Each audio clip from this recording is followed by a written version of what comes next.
On the night she stumbled into the Alpha King's private chambers, she froze. He stood there, emerging from the bath, water dripping down skin scarred by battles she couldn't imagine. Their eyes locked, and for 3 heartbeats, neither moved. She should have run, should have looked away, but she couldn't. And when he finally spoke, his voice was rougher than she expected. "Who are you?" She had been running from a fiancé who betrayed her with her own friend, from a family that saw her as currency. Lost in the corridors of Thornhill Manor, desperate for air, she'd pushed open a door she thought was empty. Instead, she found him. The king no one dared approach. The wolf everyone feared. He should have punished her. Instead, he asked her name. And when she whispered it, something flickered in his dark eyes. Recognition. Confusion. Hunger. By morning, she expected consequences. What she got was an offer that made no sense. But there was something he wasn't telling her. Something about the wolf inside him. Something about why he'd spent years pushing everyone away. Until the night she found him barely holding on to his humanity. And her touch was the only thing that brought him back. Now she wears his mark. But the real question is whether 2 people this broken can actually save each other. Or if they'll destroy each other trying. Chapter 1. The Breaking. Mabel Ashford had learned early that love was not a birthright. It was a privilege reserved for girls born into families who could afford sentiment. She stood in the dim corridor outside the drawing room, her hand frozen on the brass doorknob. Inside, laughter spilled out light, careless, intimate. The kind that only existed between 2 people who believed themselves alone. Dominic's voice first, low and smooth. Then Vivian's reply. Soft, teasing, familiar. Mabel didn't push the door open. She didn't need to. Some truths announced themselves without confirmation. Her hand fell away from the knob. She should have felt rage. Instead, there was only a strange hollowness spreading through her chest like winter fog. Behind her, footsteps approached. Her mother, Marilyn Ashford, appeared at the end of the hallway, already dressed for the evening gathering. Her emerald gown whispered against the floor. "There you are." Marilyn's gaze swept over her daughter with the efficiency of someone checking livestock. "You're not even dressed. The carriages leave in an hour." Mabel turned slowly. "Were you planning to tell me?" Marilyn's expression didn't flicker. "Tell you what?" "About Dominic." And Vivian. For a moment, silence stretched between them. Then Marilyn sighed, the sound carrying more annoyance than sympathy. "What did you expect, Mabel? Romance? Dominic Kingswell is forming an alliance with our family, not courting a love story. What he does in his private time is irrelevant." The words landed like stones. "Irrelevant," Mabel repeated quietly. "Yes." Marilyn stepped closer, her voice dropping to something almost gentle. "Almost.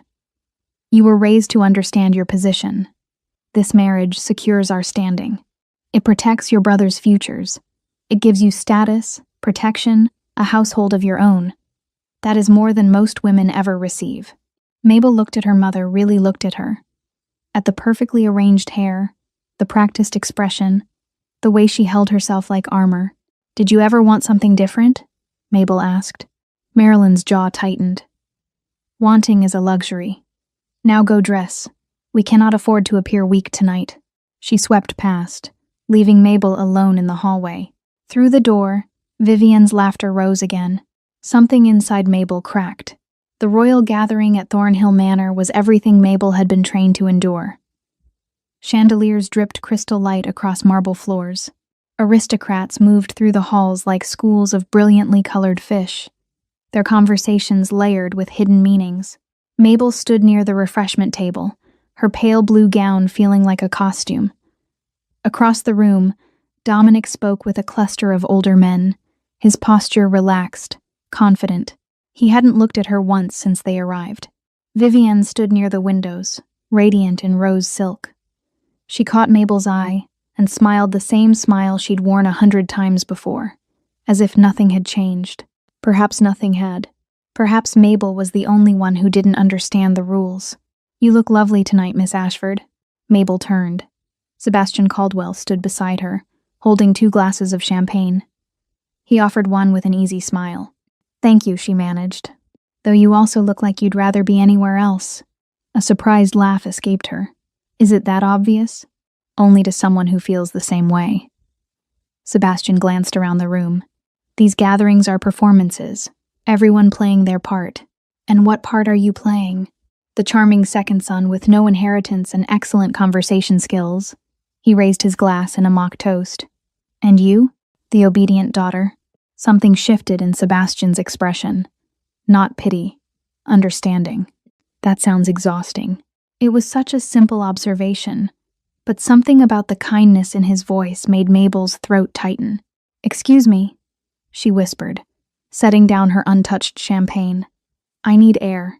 She moved through the crowd before he could respond, before the tears building behind her eyes could escape. The main hall was too crowded, too bright. She turned down a side corridor, then another, seeking silence and shadows. The manor sprawled in ways she hadn't anticipated.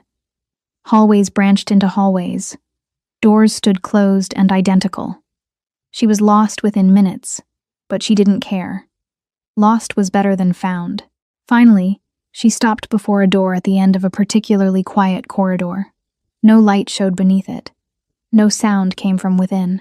Perfect. She pushed it open and stepped inside. The room was warm, uncommonly warm, and filled with steam that clung to her skin like silk. Mabel froze. This was not an empty room. This was a bathing chamber. Private. Clearly occupied recently. Candles burned in wall sconces. The scent of cedar and something darker hung in the air. A large copper tub sat in the center, water still steaming. She should leave. Immediately. But her feet wouldn't move. Because she heard it then. Water. Dripping. Movement from the adjoining room. And then he stepped through the doorway. Completely bare. Water sliding down skin.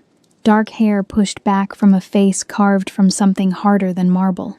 He saw her the same moment she saw him. Both of them froze. Mabel's breath caught. She should look away. Should run. Should do anything except stand there staring. But she couldn't move. He was taller than any man she'd ever seen. Broader. His body was nothing like the soft nobleman she'd been promised to. This was something else entirely. Muscle and scars and raw, undeniable presence. But it was his eyes that trapped her. Dark. Unnaturally dark. And fixed on her with an intensity that made her skin burn. For 3 heartbeats, neither of them moved. Then something flickered across his face. Not anger. Something closer to recognition. Confusion. His hand twitched at his side. Who are you? His voice was low, rough. The kind of sound that vibrated in the chest. Mabel's mouth opened. No sound came out. I asked you a question. She took a step back. Her heel caught on her gown. She stumbled, catching herself against the doorframe. I didn't know. The words tumbled out. I got lost. I didn't mean to. What's your name? Mabel. It came out as barely more than a whisper. Mabel Ashford. His eyes narrowed slightly. As if the name meant something. Or should have. Ashford. He repeated slowly. She couldn't breathe properly. The room was too warm, too small. He was too close, even though he hadn't moved. I'm sorry, she managed. I'll go. She turned. Stop. The command in his voice was absolute. Mabel stopped, her hand on the doorframe, her body halfway into the hall. Look at me. She shouldn't. Every instinct screamed at her to run. But something deeper, something she didn't understand, made her turn back. He still hadn't moved, hadn't covered himself, just stood there, water dripping onto the stone floor, watching her with an expression she couldn't name. Do you know who I am? He asked quietly. She shook her head. A strange sound escaped him. Not quite a laugh. Not quite anything recognizable. You should. Then he moved. Not toward her. Toward a robe draped over a nearby chair. He pulled it on with economical movements, tying it closed without looking away from her. Atticus Blackwell. The name hit her like cold water. The Alpha King. Mabel's knees weakened. She'd walked into the Alpha King's private chamber. Seen him. Stared at him. I didn't know, she breathed. I swear I didn't. I believe you. His voice was calmer now, but no less intense. If you'd known, you wouldn't have stayed. She couldn't argue with that. He moved closer. Not threatening, but deliberate. Each step measured. Why did you stay? I don't know. That's not an answer. It's the only one I have. Something flickered in his eyes again, that same strange recognition. He stopped just out of arm's reach, close enough that she could feel the heat radiating from him, close enough to see the water still caught in his hair. You should go, he said quietly. Before someone realizes you're here. She should. She knew she should, but her feet remained planted. What will you do? She whispered. Will you have me punished? His expression darkened. Is that what you think of me? I don't know what to think. I don't know you. No. His voice dropped even lower. You don't. The air between them felt charged, dangerous. Go, he said again. But this time it sounded less like an order and more like a warning. Mabel finally moved. She backed into the hallway, her eyes locked on his until the very last second. Then she turned and ran. Chapter 2. The Summoning. Mabel didn't sleep that night. She lay in the guest room Thornhill Manor had provided, staring at the ceiling while her heart continued its frantic rhythm. Every time she closed her eyes, she saw him. The way he'd looked at her, the way his voice had wrapped around her name. Atticus Blackwell, the Alpha King who ruled the Northern Territories with absolute authority. The man whispered about in drawing rooms and feared in council chambers. The king who had never taken a wife, never shown interest in any woman, never allowed anyone close. And she'd seen him. All of him. Heat flooded her face even in the darkness. What had she been thinking? Staying in that room. She should have fled the moment she realized her mistake. Instead, she'd stood there like a fool, unable to look away. The way he'd looked at her in return still made her skin feel too tight. Morning came too quickly. Mabel dressed in silence while her lady's maid, Eliza, chattered about the previous night's gathering. They say the Alpha King attended, Eliza said, pinning Mabel's hair. Though no one saw him, he always arrives late and leaves early. Never stays for the dancing. Mabel's hands tightened in her lap. Did you enjoy yourself, miss? It was fine. Just fine? I heard Dominic Kingswell barely left the card room all evening. Men and their gambling. Eliza's tone carried disapproval. You'd think he'd pay more attention to his intended. Mabel said nothing. A knock at the door interrupted them. Eliza opened it to reveal a servant in royal livery, deep blue and silver, the Alpha King's colors. Mabel's stomach dropped. Miss Ashford? The servant's voice was formal, neutral. Your presence is requested in the east drawing room. Immediately. Eliza's eyes went wide. Mabel forced herself to stand on legs that felt unsteady. Of course. The walk through Thornhill Manor's corridors felt endless. Other guests passed them, whispering behind fans and gloved hands. News traveled fast in these circles. Everyone would know by noon that Mabel Ashford had been summoned by someone important. The servant stopped before an ornate door and knocked once. Enter, came a female voice from within. Not Atticus. The servant opened the door and stepped aside. Mabel entered a beautifully appointed drawing room. Tall windows overlooked the gardens. A woman stood near them, backlit by morning sun. She turned. Evangeline Blackwell, the Alpha King's sister. She was striking rather than beautiful. Sharp cheekbones, intelligent eyes, dark hair pulled back severely. Her gown was deep burgundy, perfectly tailored. Miss Ashford. Evangeline's voice was cool, assessing. Please, sit. Mabel sank into the indicated chair. Evangeline remained standing, studying her with the same intensity her brother had shown. Do you know why you're here? No, my lady. Don't lie. You're clever enough to guess. Mabel's throat tightened. Last night, I entered a room I shouldn't have. Yes, my brother's private chamber. Evangeline moved to a side table and poured tea with precise movements. Quite the accident. It was an accident. I believe you. Evangeline handed her a cup. If you'd known who he was, you would have run screaming. Most do. Mabel accepted the tea but didn't drink. What happens now? That depends. Evangeline sat across from her, arranging her skirts. Tell me about yourself, Miss Ashford. Your family, your circumstances. I don't understand. Who more, me? Mabel set down the teacup. My family holds a minor title. We have lands but little wealth. I'm the eldest daughter. I was engaged to Dominic Kingswell to secure an alliance. Was? The word slipped out. Mabel looked down at her hands. I discovered yesterday that my feelings on the matter are irrelevant. The engagement will proceed regardless of personal complications, such as your intended bedding your friend? Mabel's head snapped up. Evangeline's expression hadn't changed. You think royal households don't have eyes? We know everything that happens at these gatherings, Miss Ashford. Every indiscretion, every whispered secret. Your situation is not unique. Then why am I here? Because my brother asked for you. The room tilted slightly. What? Last night, after you left, he summoned me, told me what happened, and then he did something he has never done before. Evangeline leaned forward slightly. He asked about you, who you were, why you were here, whether you were spoken for. Mabel couldn't breathe properly. I don't understand. Neither do I. Atticus doesn't ask about women, ever. He's spent years building walls around himself, around his wolf, controlling every interaction, every connection. Evangeline's gaze sharpened. And then you stumble into his bathing chamber, and suddenly he's asking questions. I didn't mean to. I know. That's what makes it interesting. Evangeline stood, moving to the window. My brother is not a simple man, Miss Ashford. He carries burdens you cannot imagine. His wolf is unstable, growing stronger, more difficult to control. It's why he refuses to marry, why he keeps everyone at a distance. Why are you telling me this?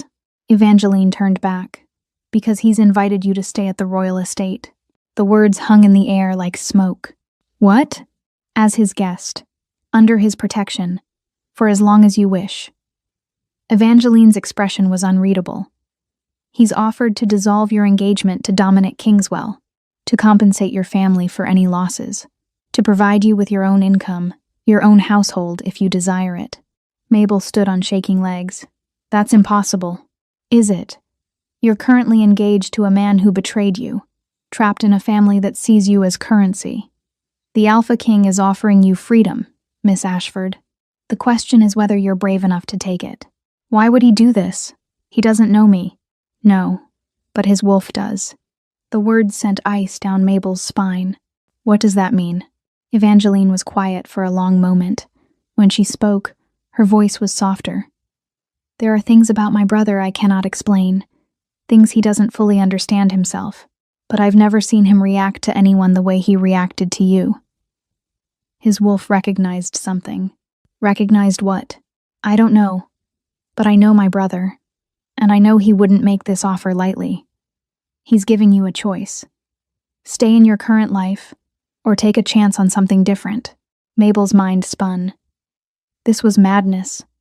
She'd known him for all of 5 minutes, seen him in a compromising position, and fled like a thief. And now he was offering her freedom? What would be expected of me? She asked quietly. Honesty, discretion, and your presence when he requests it. Nothing else? Evangeline's lips curved slightly. What are you asking, Miss Ashford? Heat flooded Mabel's face. I need to know what this offer entails. He wants your company. Nothing more.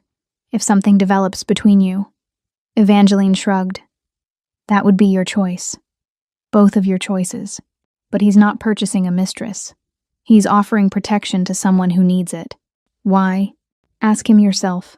Before Mabel could respond, another knock sounded. The same servant appeared. The king will see Miss Ashford now. Mabel's heart stopped. Evangeline smiled. Good luck.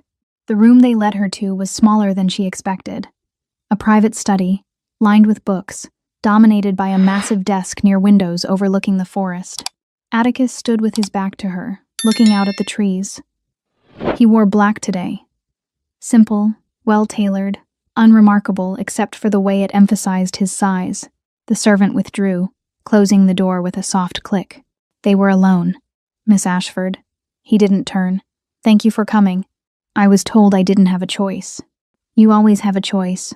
He turned then, and Mabel's breath caught. In daylight, he was even more imposing. But it wasn't his size that arrested her. It was his eyes. Dark and searching and focused entirely on her.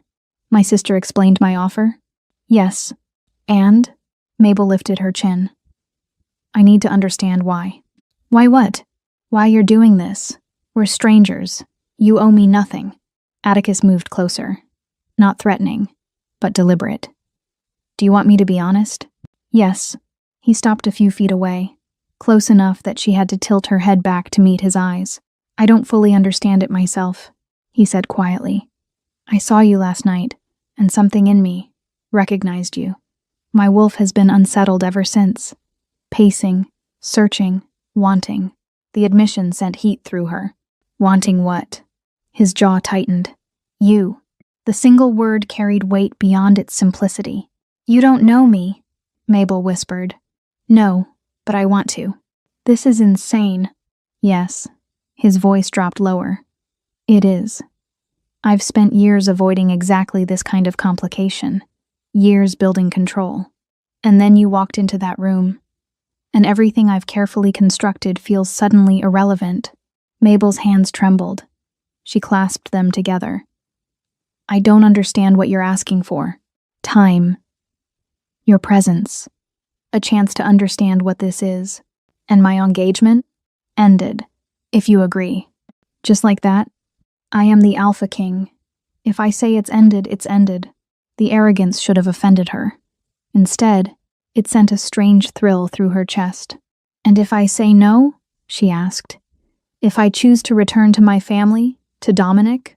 Something dark flashed in his eyes. Then I will ensure you're treated well, that he honors his commitments. But I won't force you to stay. You could.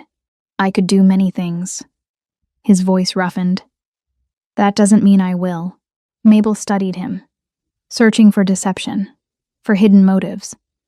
But all she saw was intensity. Raw. Honest. Dangerous. If I agree, she said slowly, I need rules. Boundaries. Name them. My own rooms. My own space. Privacy when I request it. Done. And I'm free to leave if I choose. His expression darkened slightly, but he nodded.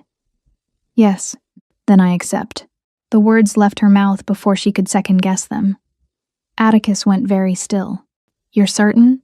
No, she wasn't certain of anything. But she thought of Dominic's laughter, Vivian's smile, her mother's cold dismissal. She thought of the life waiting for her if she returned, and she thought of how she'd felt, standing in that bathing chamber, meeting this man's eyes. Terrified, but alive. Yes, she said. I'm certain. Atticus released a breath. Something in his posture shifted. Not quite relief, but close. Then welcome, Mabel Ashford, to Castle Blackwell. Chapter 3. The Curse. The royal estate was nothing like Thornhill Manor. Where the gathering place had been ornate and showy, Castle Blackwell was built for function and defense. High stone walls, narrow windows, architecture designed to withstand siege. But inside, it surprised her. The rooms were spacious, well lit, filled with unexpected warmth. Rich tapestries lined the walls. Fireplaces burned in every chamber. The staff moved with quiet efficiency, their eyes downcast but not afraid. Evangeline showed her to her rooms personally. South wing, she explained, pushing open double doors. Far enough from Atticus to give you privacy, close enough that he'll know you're near. The suite was beautiful. A large bedroom with a 4-poster bed, sitting room, private bathing chamber, and a small balcony overlooking the gardens. It's too much, Mabel breathed. It's the smallest guest suite we have. Evangeline moved to the wardrobe and opened it. Your things from Thornhill were brought. I've also taken the liberty of ordering additional items. You'll need appropriate clothing for castle life. Mabel ran her hand over the bedpost, solid oak, carved with intricate patterns. What happens now? Now you settle in. Rest. Tomorrow your real education begins. Education? Evangeline's smile was sharp. You're living in the Alpha King's household. You'll need to understand our customs, our hierarchy, how things work here. And, she paused, you'll need to understand Atticus. Your brother doesn't strike me as someone who welcomes understanding. No, but you're already closer than most get. Evangeline moved toward the door, then stopped. A word of advice, Miss Ashford. My brother is not cruel, but he is complicated, damaged in ways that make connection difficult. If you're here hoping for a fairy tale romance, you'll be disappointed. I'm not hoping for anything. Good. Manage your expectations, and you might survive this intact. She opened the door. Dinner is at 8. Someone will fetch you. Then she was gone. Mabel stood alone in the beautiful room, wondering what she'd agreed to. Dinner was a formal affair. 20 people seated at a long table in a dining hall that could have accommodated 5 times that number. Atticus sat at the head, Evangeline to his right. Mabel had been placed several seats down, between a quiet older man who introduced himself as Julian Prescott, the king's advisor, and a younger woman named Rosalie Whitaker, who seemed friendly enough. How are you finding the castle? Rosalie asked, her voice pitched low beneath the general conversation. Overwhelming, Mabel admitted. It is at first, but you'll adjust. We all did. Do you live here? My father is the head of the guard. I grew up in these halls. Rosalie glanced toward the head of the table. Though I'll admit, having someone new join the household is unusual. Atticus typically keeps his distance from court life. Mabel followed her gaze. Atticus was listening to something Julian said, his expression neutral. But even from a distance, she could feel the weight of his presence. As if sensing her attention, his eyes flicked toward her, their gazes locked. Heat flooded her cheeks. She looked down at her plate quickly. When she glanced back up, he was still watching. The meal continued. Conversation flowed around her. But Mabel barely tasted the food.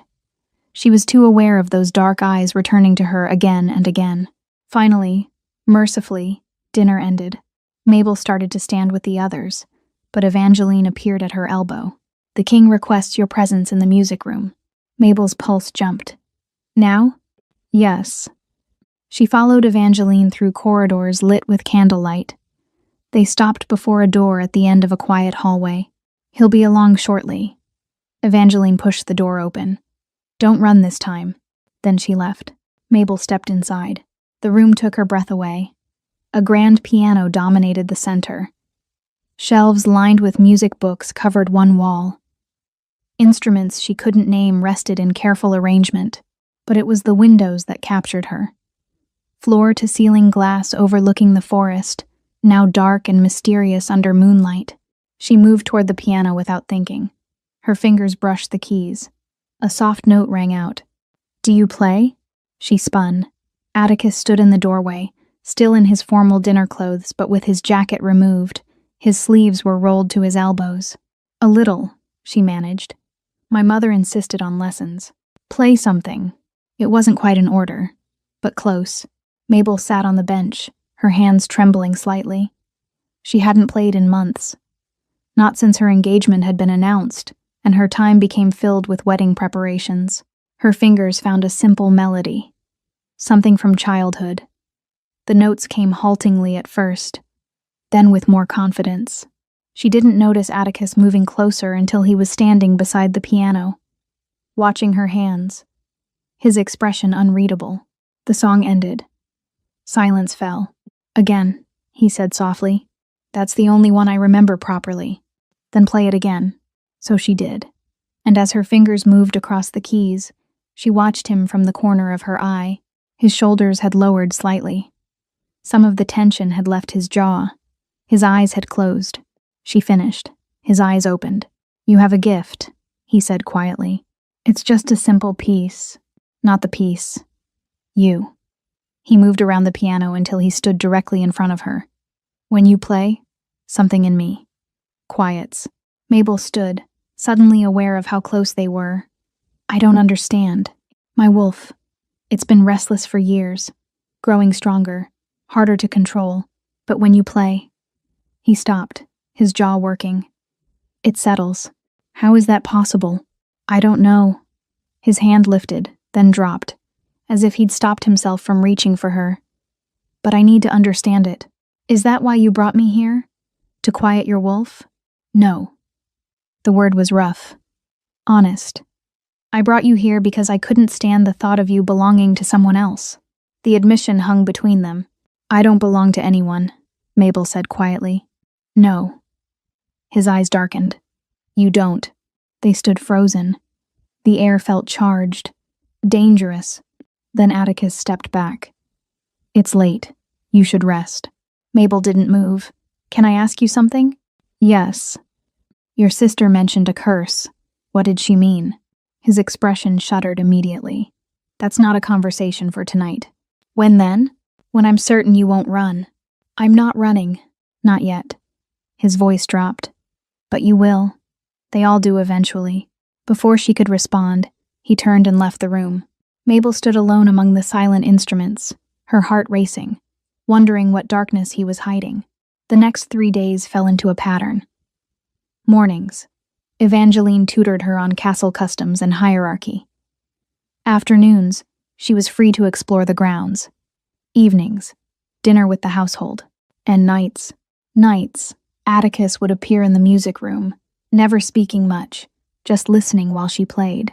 It became a ritual neither acknowledged but both anticipated. On the 4th evening, she found Rosalie waiting in her rooms instead of the servant who usually escorted her to dinner. Walk with me? Rosalie asked. They descended to the gardens. Night had fallen, but lanterns lit the pathways. I wanted to warn you, Rosalie said quietly. There's talk. About what? About you. About why you're here. Some think you're the king's mistress. Others think you're a political maneuver. A few believe you're a danger. Mabel stopped walking. A danger? Atticus has been different since you arrived. More present, more engaged. Some of the older council members see that as a threat to the control he's maintained. I don't understand. Rosalie glanced around, then lowered her voice further. The Blackwell line carries a curse. Each generation, the alpha wolf grows stronger, more dominant, harder to control. Atticus's father nearly destroyed half the territory before they found a way to manage it. How? Isolation, distance, absolute control over every aspect of his life. Atticus learned early that connection is dangerous, that caring about someone gives the wolf leverage. Understanding dawned. And now I'm here. Yes, and he's allowing you close. Closer than anyone in years. That terrifies people. Should it terrify me? Rosalie met her eyes. I don't know. I've seen him lose control twice. Both times, people died. But I've also seen him in the music room these past nights, listening to you play. And I've never seen him look so human. They walked in silence for a while. Why are you telling me this? Mabel finally asked. Because I think you deserve to know what you're dealing with. And because... Rosalie smiled slightly. I think you might be exactly what he needs, even if he doesn't know it yet. That night, Atticus didn't come to the music room. Mabel waited an hour, playing absently, before finally giving up. She was halfway back to her rooms when she heard it. A sound like breaking furniture. A low growl that raised every hair on her body. It came from deeper in the castle, the west wing, where she'd been told not to wander. She should return to her rooms, lock the door. Instead, she moved toward the sound. The corridor grew darker. Fewer candles. The growling grew louder. More animal than human. She stopped before a heavy door. Light showed beneath it. The growling came from inside. Slowly, she pushed it open. The room was in chaos. Furniture overturned, claw marks scoring the walls, and in the center, Atticus knelt on the floor, his body shaking. His eyes, when they met hers, were no longer human. They glowed amber. Get out. His voice was barely recognizable. Now, she should run. Every instinct screamed it. Instead, she stepped inside and closed the door. Chapter 4. The Anchor. Atticus's body trembled with barely contained violence. His hands gripped the floor hard enough to crack stone. When he looked at her, Something feral and desperate burned in those amber eyes. I told you to leave. The words came out mangled, caught between human and wolf. Mabel's heart hammered against her ribs, but she held her ground. No, you don't understand what you're risking. Then explain it to me. He laughed, the sound jagged and wrong. I'm losing control. My wolf is trying to break free, and when it does, I won't be able to stop it from hurting you. You won't hurt me. You don't know that. His shoulders hunched. No one knows that. Mabel moved closer, slowly, as if approaching a wild animal. What triggered this?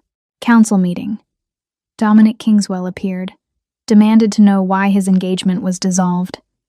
Atticus's voice roughened. He spoke about you like property, like something he owned, and my wolf. He didn't finish. He didn't need to. I'm not his, Mabel said quietly. I never was. I know, but telling my wolf that is different than it believing it. She knelt a few feet away from him, close enough to see the sweat on his brow, the tension in every muscle. What can I do? Nothing. Just go. Please. No. His eyes snapped to hers. This isn't a game, Mabel. I could kill you. You won't. How can you possibly know that? Because I've seen you. Not the king. Not the alpha. You. And I don't believe you're the monster you think you are. Something in his expression cracked. You should. Instead of responding, Mabel did something instinctive, something she couldn't explain. She began to hum, the melody from the music room, the simple piece she'd played every night. Atticus went rigid. She continued. Soft, steady, letting the tune fill the space between them. His breathing began to slow. The amber glow in his eyes flickered. She kept humming. Minutes passed. The transformation was gradual but undeniable. The tension drained from his shoulders, his hands unclenched. His eyes, still watching her, faded from amber back to dark brown.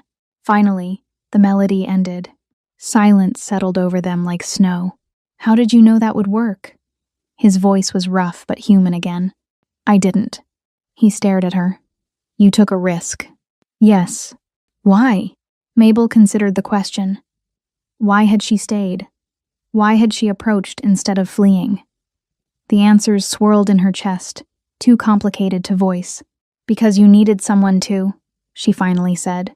Atticus pushed himself up to sitting. His movements were careful, controlled, as if he didn't fully trust his own body yet. That was foolish. Probably. You could have died, but I didn't. He looked around the destroyed room. I do this sometimes. When the pressure builds too high, isolate myself. Let the wolf rage until it exhausts itself. His gaze returned to her. No one has ever interrupted before. Your sister knows? Yes. She and Julian. They keep everyone away. Until now. Until now. He studied her face. You're trembling. She was. Now that the immediate danger had passed, her body was catching up with what she'd done. Delayed reaction. Come here. She hesitated. I won't hurt you. I promise. Slowly, Mabel moved closer. Atticus reached out and took her hand. His palm was warm, rough with calluses. He studied her fingers like they held secrets. Your hands are cold. Fear does that. You were afraid. It wasn't a question. Terrified. And yet you stayed. Yes. His thumb brushed over her knuckles. The touch sent heat racing up her arm. I don't understand you, Mabel Ashford. The feeling is mutual. A ghost of a smile touched his lips, then faded. There are things you should know. About me. About what I am. Then tell me. He was quiet for a long moment. When he spoke, his voice carried the weight of confession. The Blackwell curse isn't just legend. It's real. Each generation, our wolves grow stronger, more dominant. My great-grandfather went mad from it, killed half his pack before they put him down. My grandfather learned to control it through isolation. My father. He stopped. My father tried to fight it. He thought love would be enough. A mate, connection. What happened? She died. In childbirth, with Evangeline. And the grief broke something in him. His wolf consumed him completely. I was 8, when Julian and the council had to end it. Mabel's chest tightened. I'm sorry. I learned early that connection is dangerous, that caring gives the wolf leverage. So I've spent my life maintaining distance, control, never allowing anyone close enough to become a liability. And now, his eyes met hers. Now you're here, and everything I've built feels fragile. Do you want me to leave? Yes, the admission was brutal. And no, I've never wanted anything more than I want you to stay, which is exactly why you should go. Mabel looked at their joined hands, his so much larger than hers, strong enough to crush stone, gentle enough to cradle her palm like something precious. What if you're wrong? She asked quietly. What if connection isn't weakness? What if it's the thing that keeps you human? That's a dangerous belief. Maybe. But I've seen you in the music room. I've watched you listen. You're calmer there than anywhere else in this castle. Because of you. Then use that. Let me help. Atticus pulled his hand back. You don't know what you're offering. Then explain it to me. All of it. No more half-truths. He stood, pacing to the window. The moonlight cast his profile in sharp relief. My wolf recognizes you as something. I don't know what yet. A mate, perhaps. Or something else entirely. But the recognition is absolute, which means it will fight me for you. Try to claim you, mark you, make you ours in every possible way. Heat flooded Mabel's face. And if I wanted that? He turned sharply. You don't know what you're saying. Don't I? She stood as well. I'm not a child, Atticus. I understand what you're implying. Understanding and accepting are different things. Then let me decide. Stop making choices for me. They faced each other across the destroyed room. The air between them crackled with something dangerous and inevitable. If I let you close, Atticus said slowly, there's no going back. The wolf won't release you, ever. You'll be bound to me in ways that transcend normal relationships. Is that what you want? What I want is irrelevant. Answer the question. His jaw clenched. When he spoke, each word sounded torn from somewhere deep. Yes, I want you bound to me. I want to know you're mine. Protected. Safe. I want to mark you so thoroughly that every wolf in every territory knows who you belong to. The raw possession in his voice should have frightened her. Instead, it sent liquid heat through her veins. Then do it. Atticus went very still. You don't mean that. I do. Mabel, I've spent my entire life being told what to want, what to accept, what to be.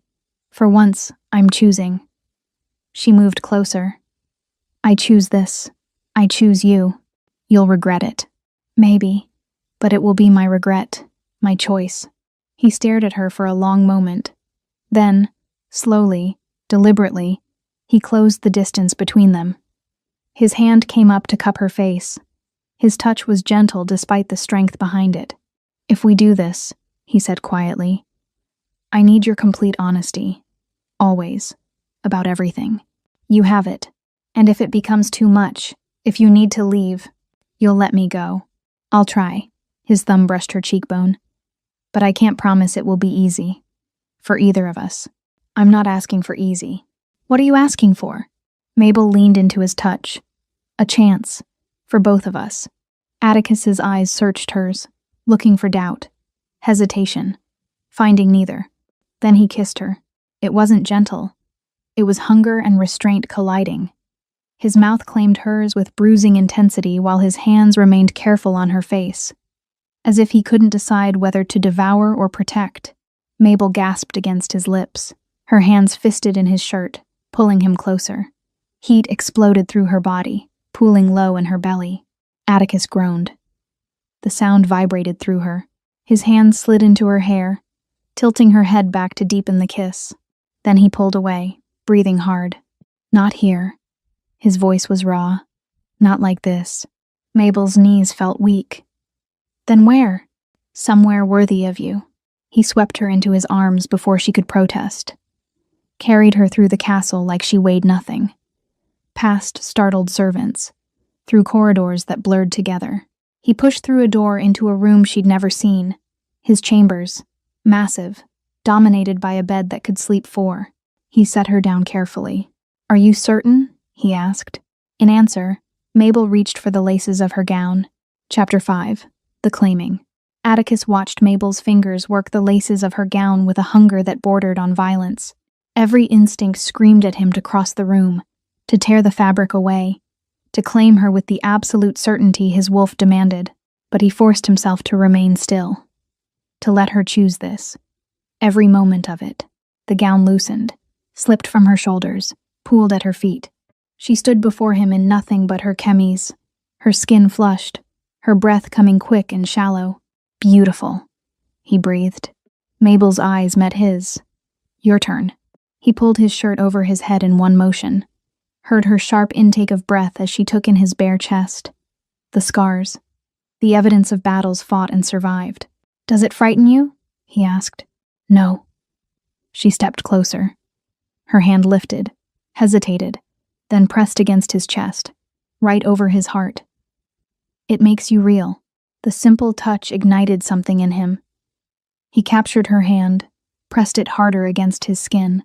"Once we do this, you're mine, completely. Do you understand?" "Yes." "Say it." "I'm yours." The words shattered his control. He pulled her against him, his mouth finding hers again. This kiss was different, deeper, more demanding. His hands roamed her body, learning her curves through the thin fabric. Mabel moaned into his mouth. Her fingers dug into his shoulders. Atticus lifted her easily, carrying her to the bed. Laid her down on dark sheets that made her skin glow pale and perfect. He knelt over her, drinking in the sight. "Last chance to change your mind." "I'm not changing my mind." "Then tell me what you want." She looked up at him with eyes gone dark with desire. "You. All of you." He lowered himself carefully, bracing his weight on his arms. Pressed kisses to her jaw, her throat, the hollow of her collarbone. Each touch drew small sounds from her that drove him closer to madness. His hand slid beneath her chemise, found bare skin, so soft, so warm. Mabel arched into his touch. "Atticus, tell me if I hurt you." "You won't." He pulled the chemise over her head, tossed it aside. For a moment, he could only stare. She was perfect. Every curve, every line. "Stop looking at me like that," she whispered. "Like what?" "Like you're trying to memorize me." "I am." He kissed her again. Slowly this time, savoring. His hands explored her body with reverent attention, learning what made her gasp, what made her tremble. When he finally joined their bodies, her eyes widened. A small sound escaped her. He froze. "Did I hurt you?" "No, it's intense. Do you need me to stop?" "Don't you dare." A rough laugh escaped him. Then all thought dissolved as he began to move. She met him with equal hunger. Her nails raked his back, her legs wrapped around him, pulling him deeper. The world narrowed to this, to her, to the way she felt beneath him, around him, pulling him under. When release finally crashed through them both, Atticus buried his face in her neck. His teeth grazed her skin. Every instinct demanded he bite. Mark. Claim. But he held back. Barely. He collapsed beside her, pulling her against his chest. Their breathing slowly steadied. That was. Mabel's voice was soft, dazed. "Yes." She turned in his arms, meeting his eyes. "Why didn't you mark me?" "You noticed. I felt you hold back." Atticus brushed hair from her face. "Marking you is permanent. Irreversible. I wanted you to be certain." "I am certain." "You say that now, but in the morning, I'll still be certain." She pressed her palm to his chest again, over his racing heart. "Mark me, Atticus. Make it real." He studied her face, searching for doubt, finding only determination. "It will hurt. I don't care. You'll carry my mark for life. Every wolf who sees you will know you're claimed." "Good." Something in her fierce certainty undid him. He rolled her beneath him again, positioned himself over the curve where her neck met her shoulder. "Last chance," he murmured against her skin. "Do it." His teeth sank into her flesh. Mabel cried out, not in pain, in something else entirely. Her body arched against him, her fingers dug into his shoulders. Atticus felt the bond snap into place, felt it settle into his bones with absolute certainty. Mine. Forever. Unbreakable. When he pulled back, his mark stood vivid against her pale skin. Perfect. Permanent. It's done, he said roughly. You're mine now. Mabel touched the mark gently, winced, then smiled. And you're mine. Yes. She pulled him down for a kiss. Soft this time. Sweet. They lay tangled together as the candles burned low. Atticus traced patterns on her skin, still unable to quite believe she was real. That she'd chosen this. Chosen him. What happens now? Mabel asked sleepily. Now everyone will know. The mark announces it. You're under my protection, my responsibility. Your mate. If you want that term. Do you? He was quiet for a moment. I've spent years avoiding this exact situation, believing I was too dangerous, too broken, but with you. He pressed his lips to her marked shoulder. Yes, I want that term. She smiled against his chest. Good. They drifted toward sleep. But before Mabel's breathing evened out completely, she whispered, Atticus? Yes? Thank you. For giving me a choice. He held her tighter. Always. Morning came too quickly. Mabel woke wrapped in warmth and strength. Atticus's arm draped over her waist, his breath steady against her neck. The mark on her shoulder throbbed gently, a constant reminder of what they'd done. She should feel regret, uncertainty. Instead, she felt settled, as if something inside her had finally found its proper place. Atticus stirred behind her. His arm tightened. Good morning, she whispered. Is it? His voice was rough with sleep. Or are you having second thoughts? No second thoughts.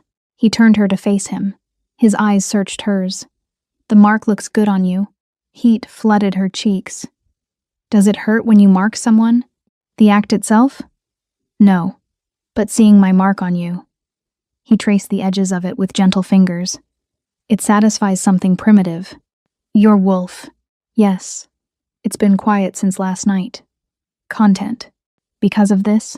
Because of you. He pressed a kiss to her forehead. We should dress. There will be questions. Will they be angry? The council? Some will. Others will be relieved. I've been unmarked for years. It made certain alliances difficult. He sat up, the sheets pooling at his waist. But they won't challenge it. Not directly. Mabel sat up as well, suddenly aware of her nakedness in daylight. She reached for the sheet. Atticus caught her hand. Don't. I want to look at you. It's different in daylight. Better. His eyes traced over her body with undisguised appreciation.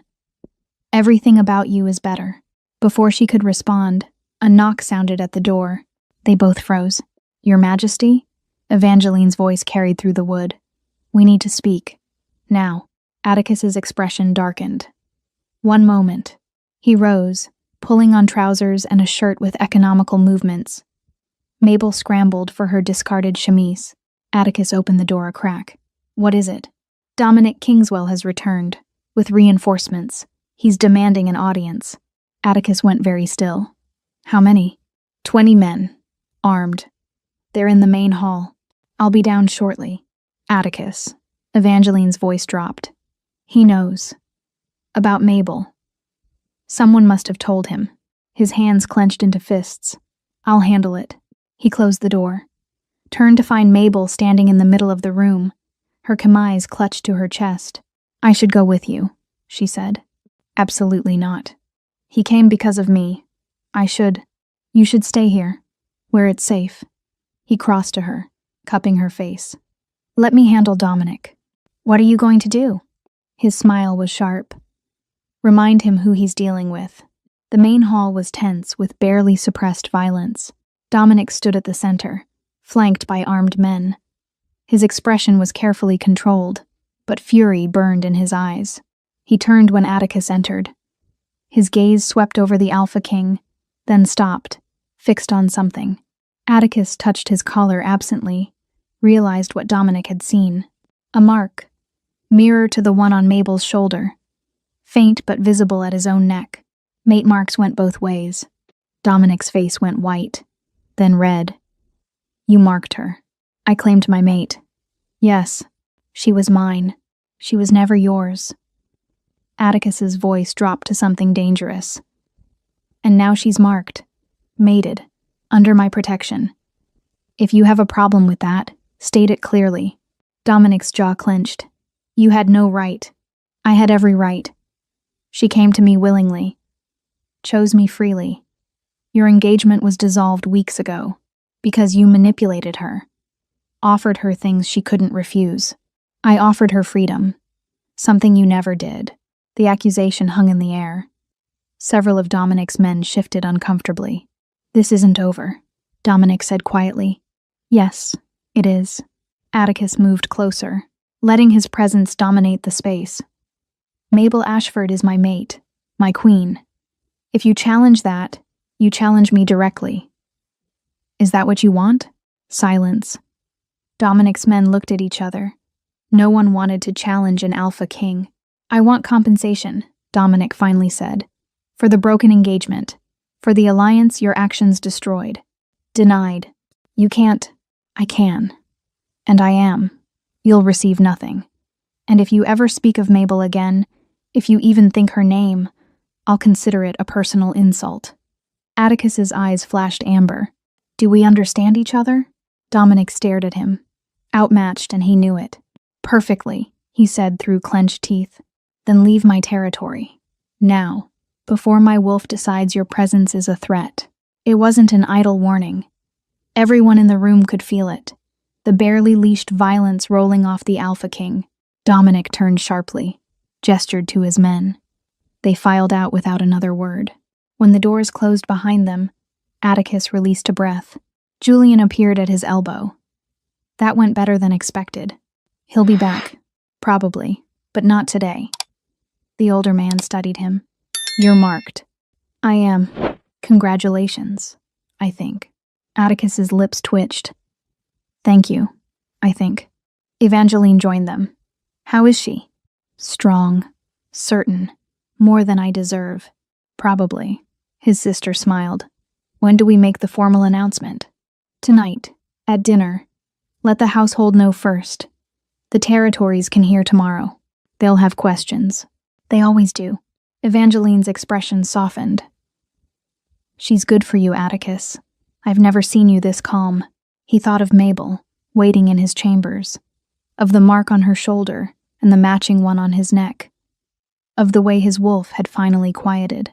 Yes, he said quietly. She is. Chapter 6. The Queen. The announcement spread through the castle like wildfire. By evening, everyone knew.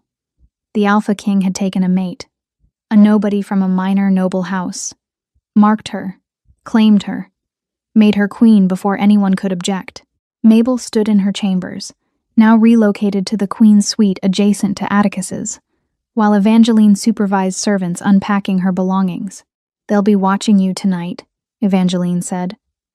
Looking for weakness, doubt, any sign you're not worthy of the position. I'm not, though. Mabel's voice was quiet. Worthy, I mean. I have no training. No experience.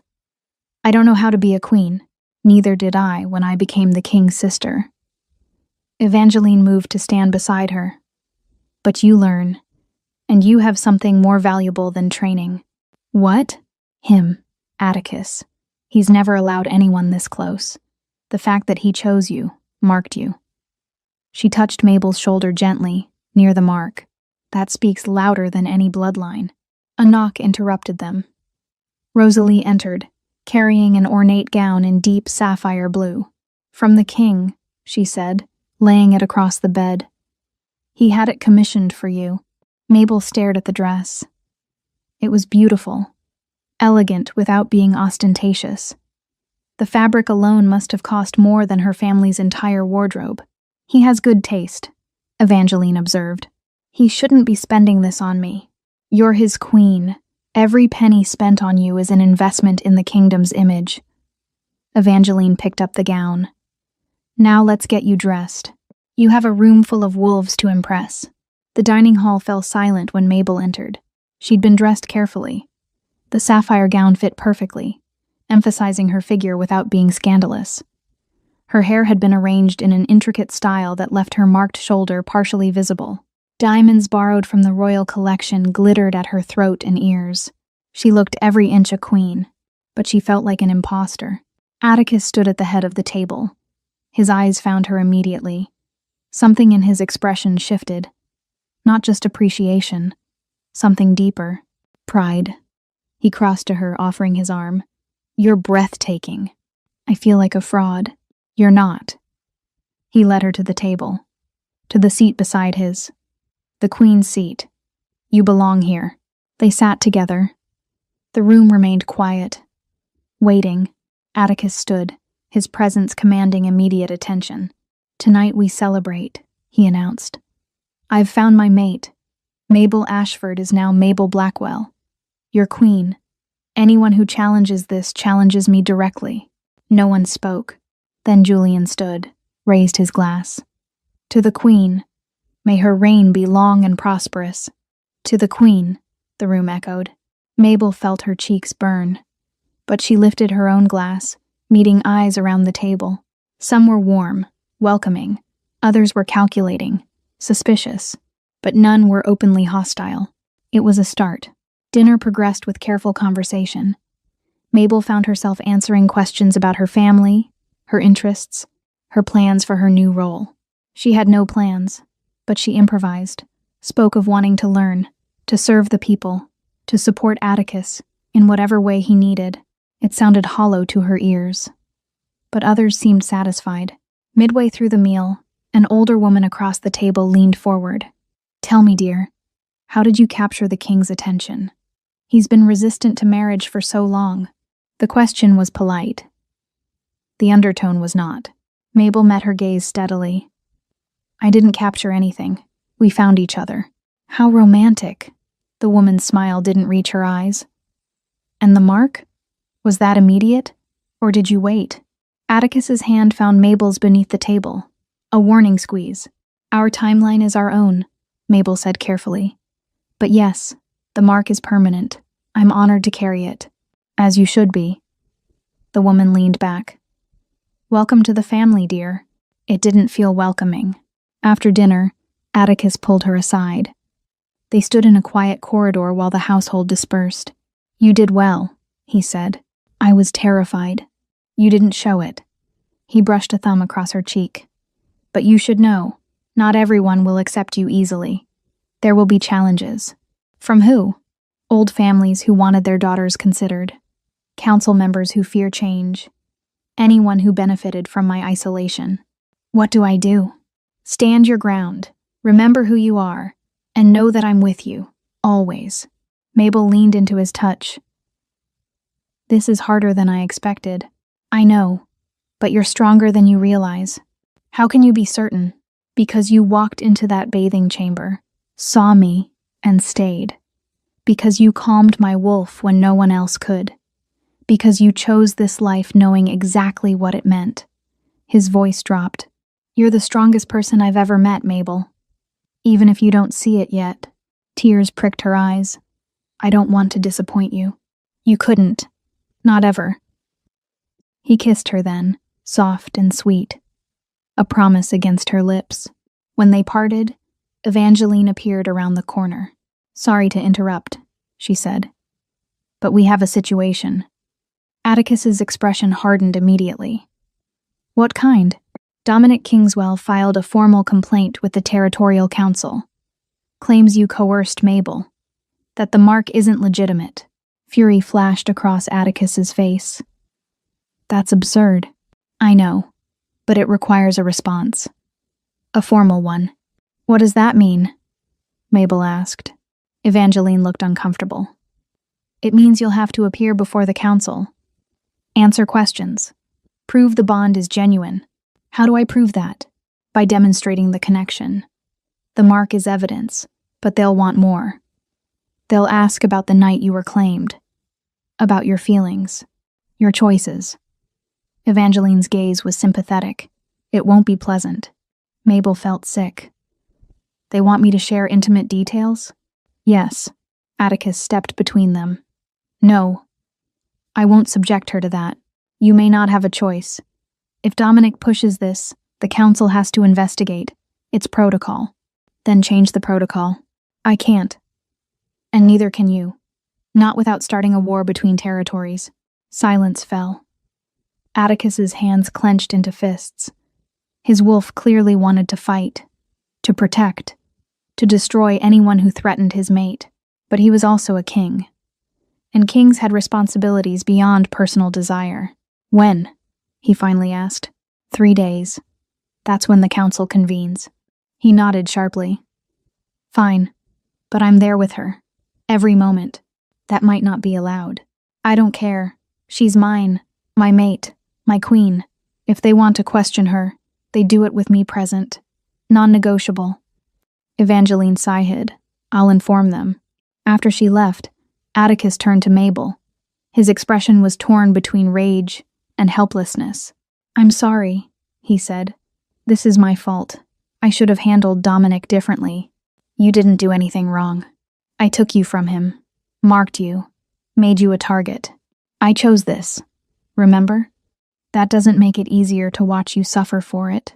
Mabel took his hands. Then help me prepare. Tell me what to expect, how to answer. We'll face this together. He searched her eyes. You're not angry? At you? No. At Dominic for making this difficult? Yes, but we'll handle it. Atticus pulled her against his chest, held her like she might disappear. I don't deserve you, he murmured into her hair. Too late. You're stuck with me. A rough laugh escaped him. Good. The next 3 days passed in a blur of preparation. Evangeline coached Mabel on council protocols. Julian explained territorial law. Atticus stayed close, his presence a constant comfort. But at night, alone in their shared chambers, his control cracked. I can't stand this, he said the evening before the hearing. Knowing they'll question you, judge you, tear apart something sacred. Mabel sat beside him on the bed. Then we make sure they can't find anything to criticize. We tell the truth, simply, clearly, without shame. You're not ashamed of being with you? Never. He turned to her. Even if this ruins your reputation, makes you a scandal, my reputation was ruined the moment I walked away from Dominic. This is just the consequence. She cupped his face. And I'd make the same choice again, every time. Atticus kissed her with desperate intensity, as if trying to memorize the taste of her, the feel of her. They made love slowly that night, every touch deliberate, every kiss weighted with meaning. Afterward, tangled together in the darkness, Atticus traced the mark on her shoulder. Whatever happens tomorrow, he said quietly, know that you're mine, permanently, irrevocably. No council can change that. Mabel pressed closer. And you're mine. Yes. They fell asleep wrapped around each other, holding tight against whatever morning would bring. Chapter 7. The Trial. The council chamber was designed to intimidate. High ceilings, stone walls carved with the history of territorial law, a semicircular table where 12 council members sat in judgment, and in the center, 2 chairs, isolated, exposed. Mabel sat in one, Atticus in the other. He'd fought to be beside her. The council had reluctantly agreed. Around them, witnesses and observers filled the gallery. Evangeline sat in the front row, Julian beside her, Rosalie further back, and in the corner, looking smug, Dominic Kingswell. The head counselor, an older man named Theodore Sinclair, cleared his throat. We are here to examine the legitimacy of the mate bond between Alpha King Atticus Blackwell and Mabel Ashford, now Blackwell. This inquiry was prompted by formal complaint alleging coercion and improper claiming. His gaze swept over Mabel. Miss Blackwell, you understand the seriousness of these proceedings? Yes, sir. Good. Then let us begin. He shuffled papers. Please describe, in your own words, how you came to be claimed by the Alpha King. Mabel took a breath. I attended a gathering at Thornhill Manor. During the evening, I became lost and accidentally entered his private chamber. Accidentally? Yes. I was upset and seeking quiet. I didn't know whose room it was. Why were you upset? She glanced at Dominic. I'd discovered my fiancé's infidelity. Murmurs rippled through the chamber. Continue. I entered the room. The Alpha King was there. We spoke briefly. I left. And then? The next day, I was summoned, offered protection and a place in his household. Protection from what? From a marriage I no longer wanted. From a family that saw me as property rather than a person. Theodore's expression remained neutral. And you accepted this offer? Yes. Why? Mabel chose her words carefully. Because for the first time, someone gave me a choice. The Alpha King offered freedom, independence, a chance to decide my own path, and in exchange, my company, my presence when requested. Nothing more was demanded, but something more developed. Yes. Explain. Heat flooded her cheeks. We spent time together, talked, learned about each other, and we connected. Physically, Atticus's hand tightened on the armrest. Mabel touched it lightly, calming. Yes, she said steadily. Physically, emotionally, in every way that matters. Was this physical connection coerced in any way? No. Pressured? No. Then describe the circumstances of your claiming.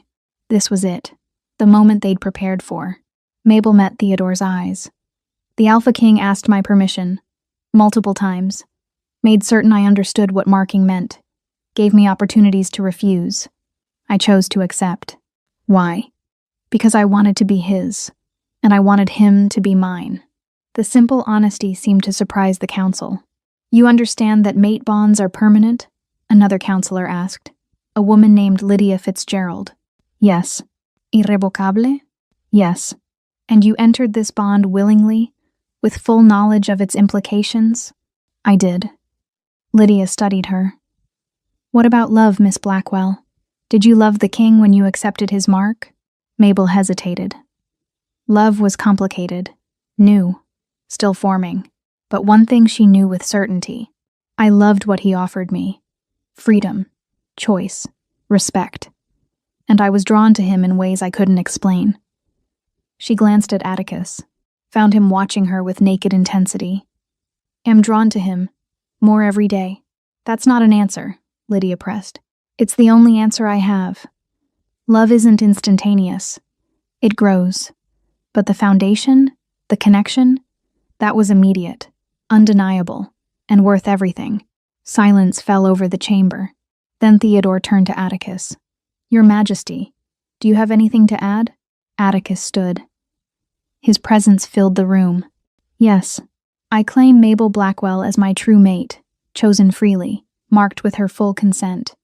Anyone who challenges this challenges me directly, and I will defend my mate, with my life if necessary.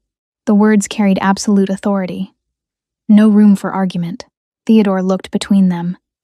The council will deliberate. You're dismissed. They waited in an antechamber. Atticus paced like a caged wolf. Mabel sat in a chair, her hands folded to keep them from shaking. Evangeline brought tea. You did well. It didn't feel like enough. It was. Trust me. An hour passed. Then another. Finally, a servant appeared. They're ready. Back in the council chamber, Theodore stood. After careful deliberation, this council finds no evidence of coercion or improper claiming. The mate bond between Alpha King Atticus Blackwell and Queen Mabel Blackwell is recognized as legitimate and binding. Relief crashed through Mabel so forcefully she almost collapsed. Theodore continued. However, given the unusual circumstances, we recommend a public ceremony, a formal bonding before the territories, to solidify the union and eliminate any remaining doubt. Atticus's expression darkened. That's not necessary. Perhaps not legally, but politically, it would help. Theodore's gaze was steady. Think of it as an investment in your queen's reputation. Silence.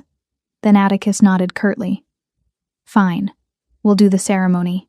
Excellent. We'll begin preparations immediately. The council filed out. Observers dispersed. Dominic left without a backward glance, his expression thunderous. When they were finally alone, Atticus pulled Mabel into his arms. "It's over," he said against her hair. "You're safe." "We're safe," she corrected. He pulled back to look at her. "I'm proud of you. How you handled them. The truth in your words. I meant every word." "I know." He kissed her forehead. "Now we have a ceremony to plan. Do you really want to do this? The public bonding?" "No. But Theodore was right. It will help. Give you legitimacy. Show the territories that our bond is strong." "And is it?" Mabel asked quietly. "Strong?" Atticus cupped her face. "Mabel, you're the only person who's ever calmed my wolf. The only one I trust completely. The only one I've marked in my entire life. Our bond isn't just strong, it's everything." Tears pricked her eyes. "I'm falling in love with you." "Good." His voice roughened. "Because I'm already there." He kissed her then, deep and slow and full of promise. And somewhere in Mabel's chest, something settled, found its home. She'd chosen this man, this life, this love, and she would choose it again, every single day. Epilogue. 6 months later. The public bonding ceremony had been beautiful. Thousands attended. Mabel wore a gown of silver that caught the light like moonlight. Atticus stood beside her in black and blue, his hand never leaving hers. They'd exchanged vows before the assembled territories, renewed their marks in public view, sealed their bond with a kiss that made the crowd erupt in cheers. Now, months later, Mabel stood on the balcony of their chambers, looking out over the estate she'd come to call home, arms wrapped around her from behind. Atticus's chin rested on her shoulder. "What are you thinking?" he asked. "That 6 months ago, I was terrified, lost, trapped. And now?" She turned in his arms, met his eyes. "Now I'm exactly where I belong." He smiled, the rare, genuine smile he reserved only for her. "As am I. Your wolf is quiet today. It's been quiet since we bonded publicly." As if it needed the territories to acknowledge what it already knew. "And what's that?" "That you're mine, and I'm yours. Completely. Forever." Mabel stretched up to kiss him. "Forever sounds perfect." "It does." He deepened the kiss, then pulled back with a mischievous look. "Though I should warn you, Evangeline is planning a birthday celebration for me next month. It will be insufferable.